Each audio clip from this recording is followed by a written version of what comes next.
Olá, a gente está caminhando para encerrar mais uma jornada do que a gente colocou aqui dentro da Almar, da Alavanca das Marcas, e organizei um pouquinho aqui um raciocínio de como a gente poderia fazer o fechamento dessa jornada. Eu acho que a primeira coisa é o mito da caverna é algo muito emblemático e eu acho que foi uma situação até icônica trazer ela como uma reflexão para esse momento, porque realmente assim, o que essa alegoria estimula na gente é que a gente consiga, né, olhar para as sombras, olhar para o cenário onde nós estamos, nos questionar o quanto a gente pode abrir a perspectiva, trazer mais luz de consciência para ser propositivo e criar, se posicionar de uma forma diferente, saindo então dessa zona de conforto, saindo dessa caverna. No entanto, a gente está num momento onde ninguém está na sua zona de conforto, né? Todos nós já fomos colocados numa situação absolutamente desconfortável, no entanto, forçados a ficarmos, se possível, dentro das nossas próprias cavernas. Então, assim, é uma alegoria que fica ainda, parece que ganha mais uma camada de complexidade. Mas existiram alguns aprendizados nesse processo, inclusive sobre essa figura. A gente criticou muito para as pessoas, né? Onde essa figura de caverna se organiza hoje? Talvez seja no entendimento de uma viagem um pouco mais introspectiva, de qual que é o meu momento, o que eu posso fazer, ou como é que eu estou me organizando para lidar com isso, ou, né, como é que eu saio disso, como é que eu me reinvento nesse cenário, e aí vieram muitas coisas, muitas devolutivas nesse processo. Eu acho que um primeiro aspecto que eu queria trazer é a caverna como alegoria, a questão do aprendizado em relação ao que é isso do home office. A gente está no cenário onde talvez o burnout está ganhando aí um novo significado, né? Estudiosos, psicólogos e empresas de RH aprendendo e lidando com o cenário, porque nesse momento muitas empresas direcionaram seus funcionários para desenvolverem essas atividades dentro de casa. No entanto, muitos não tinham aí processos estruturados, não tinham se organizado diretamente como fazer isso. E aí você pega um indivíduo, coloca ele dentro de uma estrutura única, dentro de uma única caverna aí, para fazer as suas atividades profissionais e pessoais, onde você não tem exatamente, né, barreiras físicas ou deslocamento para organizar essas atividades, e leva inclusive muitas pessoas a um colapso. A gente teve registros de pessoas, de mães que indicaram pra gente talvez que na sua situação a maior dificuldade seja hoje, além de administrar e cuidar das suas carreiras, fazer tudo isso dentro de um ambiente onde ela também teve aí uma sobrecarga de atividades, com atividades em casa, questionamento de tabus em relação realmente à divisão de tarefas e atividades dentro da sua estrutura, com o seu cônjuge, enfim, e também a questão de que agora os pais absorvem mais o papel, né, como educadores, porque hoje eles são agora pontos de apoio para quem tem filhos, como também uma base de suporte para poder ajudar o aspecto educacional dos filhos. Então, acho que a primeira alegoria da caverna veio assim, o que é essa nova caverna agora que absorve, né, tantos papéis e deixam aí as pessoas muitas em um cenário de exaustão e de crise. A gente também teve muitas pessoas que trouxeram a caverna da discussão no aspecto de tipo, estruturas e privilégios, né? Acho que a gente, nesse cenário de cuidar da quarentena, o quanto você está fazendo na quarentena, o quanto você está realmente fazendo o seu papel, quando a gente abre isso por um prisma maior e olha pra gente como estrutura social e uma estrutura de uma estratificação de classes sociais muito diferentes, onde cada um está tendo as suas condições para sobreviver à crise, a gente sai de um lugar do julgamento de estar se fazendo ou não a quarentena adequadamente, mas em que condições, quais condições as pessoas têm realmente para poder se manter e sobreviver ao que está acontecendo efetivamente, né? Sair desse julgamento é mega delicado, porque a gente teve aí à tona durante esse período discussões de postergação do Enem, por exemplo, né, onde você claramente vê uma estruturação social de uma classe onde pessoas podem, sim, ter a sua internet, ter a sua estrutura de estudo para poder se organizar e fazer isso da melhor forma, enquanto nós temos pessoas aí que estão tentando, inclusive, sobreviver e internet afins nesse momento são supérfluos. Nesse momento essas pessoas estão tentando aí sobreviver, cuidar, né, da sua casa, da sua moradia, preocupadas com os seus familiares, preocupadas com a sua alimentação. Então, assim, a estrutura de privilégios veio com uma crítica muito forte para algumas pessoas quando olham para a caverna em relação a isso, tipo de até discutir empaticamente qual é o meu papel, né? O quanto que eu posso utilizar através do meu lugar de privilégio para compartilhar conhecimento, para apoiar uma causa. E mais, quando eu sou empreendedora e quando eu tenho uma marca estruturada, o quanto eu estou me mobilizando ativamente e socialmente para poder fazer alguma coisa realmente efetiva e que faça a diferença na vida de alguém ou de algumas pessoas. Então, isso veio à tona e a gente tem trazido isso muito de uma forma muito crítica para as empresas, né? De como é que você se posiciona, quais são as suas bandeiras, quais são as suas causas.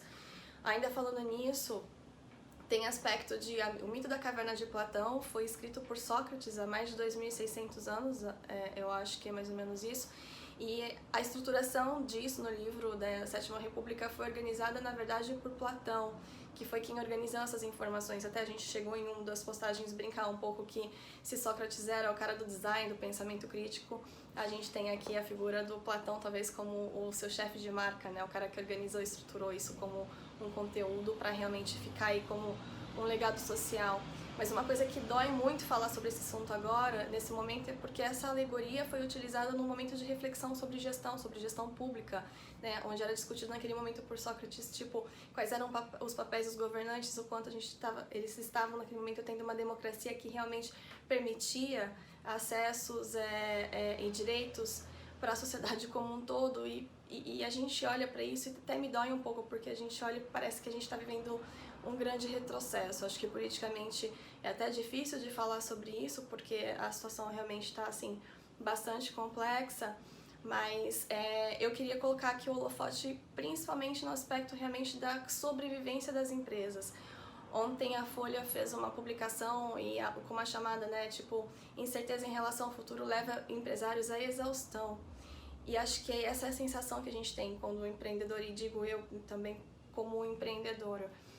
A sensação de exaustão, de você estar nadando, tentando e não saber exatamente, né, como que você vai conseguir conduzir a sua empresa, dar continuidade nela. Acho que esse é realmente um grande pedido de socorro. E aí a gente como sociedade, como Estado, estamos muito desorganizados, porque o Sebrae soltou essa semana, no dia 19, uma pesquisa que foi feita junto com a Fundação Getúlio Vargas, onde eles levantaram que dentro do grupo de empresas de pequeno e médio porte que foram entrevistados nesse processo, eles indicaram que das empresas, 90% delas já indicaram uma queda absoluta de faturamento. Não é à toa que a gente está vendo toda essa recessão e a curva de desemprego subindo tanto, mas além disso, essas empresas delas alegaram que muitas delas foram, né, em busca de crédito, seja para tentar sobreviver, manter aí de alguma forma o seu fluxo de caixa, porque não tínhamos fôlego e condição de dar continuidade nos seus negócios nesse cenário. E aí vem algumas coisas que assustam e deixam a gente realmente deixa a gente bastante ansioso e inseguro, sem dúvida, porque dos agentes que foram demandados por essas empresas, 63% dessas empresas buscaram bancos públicos como fontes de financiamento, 57% bancos privados e 10% cooperativas de crédito. Então a gente vê, né,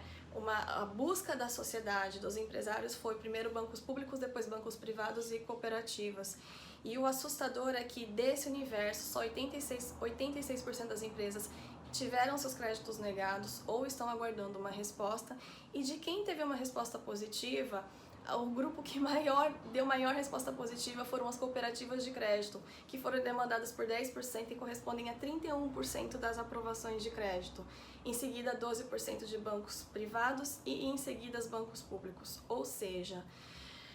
quem está ajudando aos empreendedores de pequeno e médio porte, nesse momento, a terem fôlego e sobreviverem, não estão sendo as nossas estruturas públicas, não estão sendo os bancos privados, onde ainda há uma grande concentração de capacidade de oferta, né, de fluxo de crédito, porque, pelas suas regras, é extremamente difícil de você se enquadrar. Quem está dando um ok, uma resposta positiva nesse processo, tem sido, de certa forma, as cooperativas. E aí vem um pouco uma provocação de qual é o aprendizado que a gente, como empreendedor, pode ter nesse processo. Foque na sua rede, foque na rede de relacionamento local. Eu acho que tem um aspecto mega delicado acontecendo, que é um novo mito que tem surgido, que o digital vai resolver os nossos problemas, a digitalização é o grande acontecimento. A digitalização, ela vem sim ajudando muito. A gente tem na Almar participado de movimentos de apoiar empresas nesse cenário de como se comunicar de uma forma mais adequada digitalmente para manter contato com o seu melhor cliente, como construir aí uma plataforma organizada para você levar o seu produto até o seu público final. O poder do digital, ele é muito grande, mas quando a gente olha para estruturas menores que estão tentando sobreviver, a gente tem se deparado com, inclusive, empresas que talvez consigam aí ter uma fôlego de crédito e acreditem piamente nisso e se arremessem nesse universo digital e aí colocando, né, o seu respiro financeiro em plataformas de e-commerce ou impulsionamentos de comunicações dentro de mídias digitais, e as coisas não são tão simples, na verdade não são nada simples, são bastante complexas, tem uma série de amarrações, existem robôs, existem uma série de inteligências por trás disso, e isso nos preocupou muito. Então, em especial para empresas de pequeno e menor porte, avalie primeiro qual é a sua rede local. Use isso como um exemplo, essa manchete e um pouco esse insight que acabou acontecendo na reflexão. Olhe para o entorno, nós somos digitais,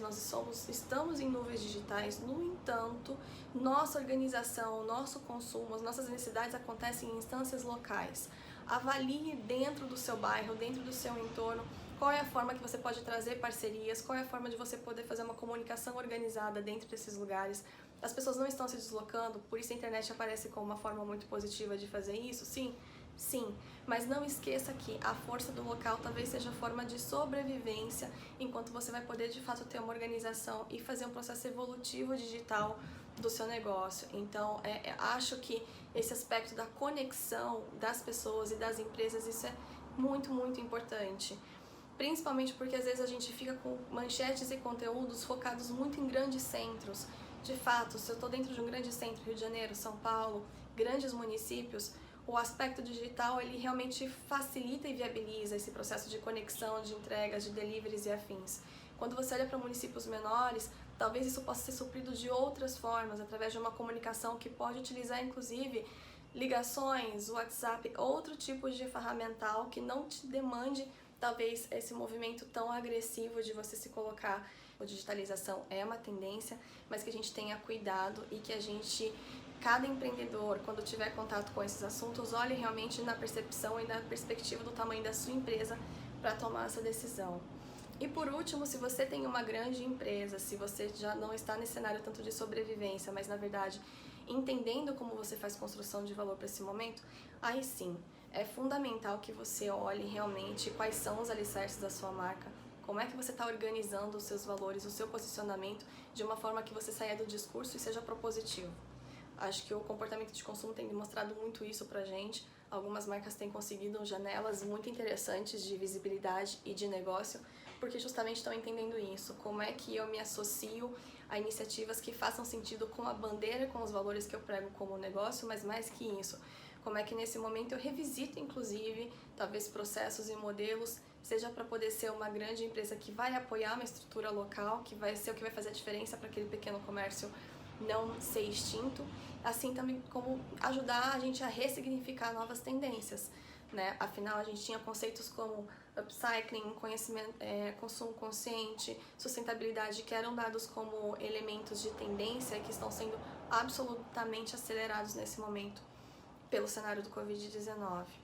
Eu acho que o exercício do mito da caverna nesse momento foi bastante emblemático e espero que com esse processo de tentar fazer esse fechamento de raciocínios e dimensionar isso para o pequeno, para o médio, para o grande empreendedor e até para a gente, né, como indivíduo, tenha trazido aí mais luz do que sombras nesse processo.